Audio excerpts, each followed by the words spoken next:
আজকে সকাল থেকে বাড়িতে একাই ছিলাম, তো তারপর নিজে রান্নাটা করে নিজে খেলাম। আর তার একটু পরেই পার্থ আসলো। এবার ওর আবদার, মাসি কিছু বানিয়ে দিতেই হবে ওকে। আবার ওর পছন্দের একটা খাবার বানিয়ে দিলাম। আর তারপরে করলাম দুপুরের রান্না, আর তারপরে আবার বিকালে একটা কিছু বানালাম। তো চলো ভিডিওটা একদম প্রথম থেকে শুরু করি, তোমাদের সবটাই দেখাই। আমি সারাদিন রান্নাবান্না করি, তো তোমাদের রান্নাবান্না দেখানো ছাড়া আর কোনো কিছুই আর কোনো কন্টেন্ট আমার কাছে নেই। তো সেই কারণে রান্নাবান্নাটাই তোমাদের সাথে শেয়ার করছি। সকালের দিকটায় যেহেতু আমি একাই ছিলাম, তারপরে ভাবলাম নিজের জন্য কি আর রান্না করব, একটু বাসি ভাত আছে ফ্রিজে, ভাবলাম ওটাকে একটু ভেজে খেয়ে নিই। তো বাসি ভাত থাকলে শীতকালের দিকে ভীষণই ভাত ভাজা খাওয়া হয়, আমার ভীষণ ভাল লাগে, তো সেইটাই করছিলাম। তো এই ভাতটা একটু স্পেশাল ভাত ছিল, এটা আবার বাসমতি চালের ভাত ছিল, রাইসের। তো আগের দিন বিরিয়ানি বানিয়েছিলাম, সেটা রাইস কিছুটা পড়া ছিল, সেটাকে দিয়েই খেয়ে নিচ্ছি। প্রথমে দিয়েছি একটু সর্ষের তেল, একটু সর্ষে, তারপরে দিয়েছি একটু জিরে, একটু কারি পাতা, একটু পেঁয়াজ, একটু লঙ্কা। তো এইভাবে ভাত ভাজাটা খেতে আমার ভীষণ ভালো লাগে। ভাত এমনি ভাজা খেতাম ডিম দিয়ে, পেঁয়াজ দিয়ে, ওটা আমাদের এখানে। কিন্তু এই ভাত ভাজাটা আমি শিখেছিলাম আমার জামাইবাবুর কাছ থেকে।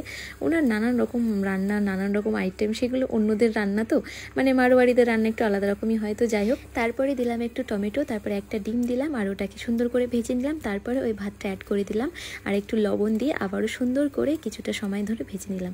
আর এই ভাত ভাজাটা এত টেস্টি হয় খেতে, কি আর বলবো। তোমরা যে কারি পাতা সর্ষে দিয়ে ভাত ভাজা খাওনি, একবার খেয়ে দেখো। টমেটো দিয়ে এত ভাল লাগবে খেতে, কি আর বলবো। ভীষণই ভাল লাগবে। দেখতে তো সুন্দর লাগছেই, কিন্তু যদি এটা একবার খাও না তোমরা, আমাদের এখানে যেমন নর্মাল ভাত ভাজা ওটা খাওয়া ভুলেই যাবে, এটা এতটা টেস্টি। এখন তো শীতকাল আসছে, এখন আবারও প্রত্যেক দিন ভাত ভাজা খাওয়া হবে। তো যাই হোক, আমার খাবারটা আমার খাওয়া হয়ে গেছে।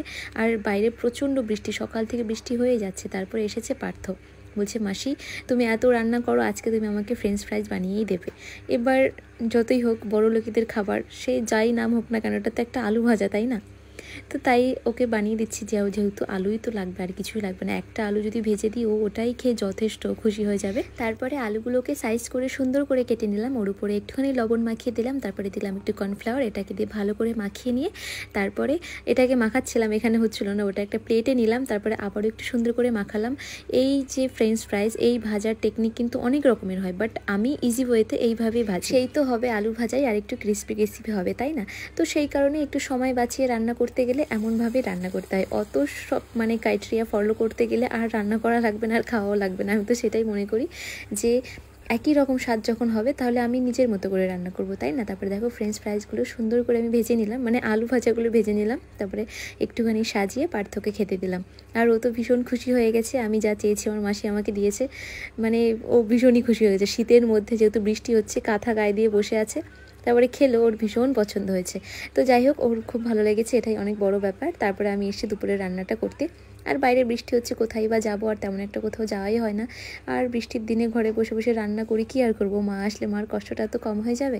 তো সেই কারণে রান্নাটা করে নিচ্ছি। করলাম একটু পাবদা মাছের ঝাল, বাট আজকের পাবদা মাছের ঝালটা একটু অন্যরকম করলাম, আজকে টমেটো দিয়ে করলাম। তো চলো এদিকে রান্না বান্না হতে থাক, আর আমি আমার ভালোবাসা মানুষের কমেন্ট পড়ে নিই। দেবশ্রী দাস নামে এক দিদিভাই লিখেছে, তোমার রান্নাগুলো খুব ভালো লাগে আমার, স্পেশালি তুমি খুব সুন্দর করে কথা বলো। থ্যাংক ইউ সো মাচ দিদিভাই, আমাকে এত সুন্দর একটা কমেন্ট করার জন্য। আমার ভীষণ ভালো লাগছে, তোমার ভালো লাগলো তোমার কমেন্টটা পড়ে, অনেক অনেক অনেক থ্যাংক ইউ। পারমিতা নামে এক দিদিভাই লিখেছে, অনেক সুন্দর হয়েছে দিদিভাই, তোমার বাড়ি কোথায় গো, তোমার ভয়েসটা অনেক মিষ্টি, আমার কমেন্টে রিপ্লাই করো দিদিভাই, আমি তোমার ভিডিও রোজ দেখি, অনেক সুন্দর লাগলো। থ্যাংক ইউ সো মাচ দিদিভাই, আমাকে এত সুন্দর একটা কমেন্ট করার জন্য। আমার বাড়ি চাঁদপাড়াতে। চাঁদপাড়াটা অনেকেই হয়তো চেনে না, বাট ঠাকুরনগরের পরে আর বনগাঁর আগে চাঁদপাড়াটা আসে। তো এইখানেই থাকি, এই চাঁদপাড়াতেই থাকি আমি। তো থ্যাংক ইউ আমাকে এত ভালো একটা কমেন্ট করার জন্য। তোমাদের এত ভালো ভালো কমেন্ট পড়লে না আমার ভীষণ ভালো লাগে, ভীষণই ভালো লাগে, সেটা বলে বোঝাতে পারবো না। তোমাদের সবাইকে অনেক অনেক অনেক থ্যাংক ইউ। তো তারপরে দেখো, তোমাদের সাথে কথা বলতে বলতে পাবদা মাছের ঝালটা প্রায় রেডি হয়ে গেছে, আর কত সুন্দর লাগছে না, আর খেতেও ভীষণ ভালো হয়েছিল। আজকে একটু এক্সট্রা টমেটো দিয়ে করেছিলাম, তেমন একটা করা হয় না, সর্ষে পোস্ত দিয়েই করা হয়। তো তারপরে দুপুরের খাওয়া দাওয়া হয়ে গেল, আর তারপরে বিকালের দিকে আমি আর মা বসেছি তালের বড়া বানাতে। আমি মার পাশে বসেছিলাম, দেখছিলাম মা কিভাবে বানায়। তো আমি তো পারি না তালের বড়াটা তেমন একটা, মার কাছ থেকে দেখেই শিখি। তো আমার মা ভীষণ সুন্দর তালের বড়া করে, ভীষণ সুন্দর সব কিছুই রান্না করে, আমার মনে হয় প্রত্যেক মায়েরাই করে। তো ভীষণই এত ভালো করে কি সুন্দর করে তালের বড়াগুলো করে দিল, দেখতেও সুন্দর, খেতেও সুন্দর, আবার নরম সফট, একদম মোলায়েম, এত সুন্দর হয়েছে। তালের বড়া খেতে তোমরা কে কে ভালোবাসো কমেন্ট করে জানিও। এখন তো তালের সিজন শেষ হয়ে গেছে, তো এটা কিছুদিন আগের ভিডিও। আমি এতই ব্যস্ত থাকি যে আমি প্রত্যেক দিনের ভিডিও প্রত্যেক দিন পোস্ট করতেই পারি না, অনেক দিন আগের ভিডিও আমার জমা থাকে, তারপরে সেই ভিডিওটা আমি বানাই আর তারপরে পোস্ট করি। তো যাই হোক, তাল একটু জ্বালিয়ে রাখলাম নারকেল দিয়ে, কারণ এভাবে জ্বালিয়ে রাখলে আমার দিদা বাবা এই তালটা দিয়ে ভাত খায়, রুটি খায়, তো অনেকেই খায় এটা, কিন্তু কতজনে খায় সেটা আর জানা নেই। আমাদের বাড়িতে করা হয়, মানে একটু তাল আমরা এইভাবে জ্বালিয়ে রাখি, এই যে দেখতে পাচ্ছ এইভাবে জ্বালিয়ে রেখে দেবো, 2-3 দিন চলে যাবে। তো তালের বড়াগুলো দেখো কি সুন্দর না, দেখতে ভীষণ সুন্দর হয়েছে, আর খেতেও কি হয়েছে কি আর বলবো, এখনই দেখে আমার জিভে জল আসছে। তো যাই হোক, তালের বড়া তোমরা কে কে বানাতে পারো কমেন্ট করে অবশ্যই জানিও। তো আজকের ভিডিওটা এই পর্যন্ত। আমার কোনো কথা যদি তোমাদের খারাপ লেগে থাকে তার জন্য সরি।